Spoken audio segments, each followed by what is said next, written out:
किरण सुभाष मोरे राहणार चांदपुरी तालुका शिरपूर व तिसरा रंगमल रतिलाल जाधव राहणार ऐंचाडे तालुका साक्री या 3 लोकांना संशयितरित्या फिरताना ताब्यात घेण्यात आलं होतं। त्यांच्याकडे त्यांना पोलीस स्टेशनला आणून त्यांची अंगझडती घेतली असता त्यांच्याकडे सुमारे 4,11,500 रुपयाच्या 500 रुपये दराच्या चलनी नोटा मिळून आलेल्या आहेत। त्यांना सदर गुन्ह्यात अटक केलेली आहे।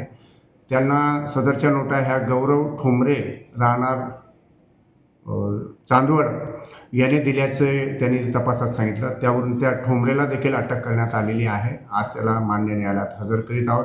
जे आधी 3 आरोपी अटक आहेत त्यांची उद्यापर्यंत पोलीस कस्टडी रिमांड घेण्यात आलेली आहे। आज ठोंबरेला मान्य न्यायालयात हजर करीत आहोत आणि त्याची देखील पोलीस कस्टडी घेऊन सदर गुन्ह्याचा सखोल तपास करीत आहोत। सदर गुन्ह्याचा तपास EPI हेमंत पाटील साहेब करीत आहेत।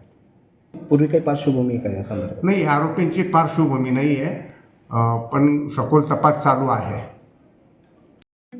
ठळक घडामोडींसाठी देशोन्नती न्यूज चॅनलला सबस्क्राईब करा आणि बेल आयकॉन प्रेस करा। मुंबई, पुणे, नागपूर, मराठवाडा असो का विदर्भ, राजकीय, सामाजिक, शैक्षणिक क्षेत्र असो का क्रीडा, सर्वच घडामोडीचे विश्लेषण पाहायला विसरू नका। फक्त देशोन्नती न्यूजवर।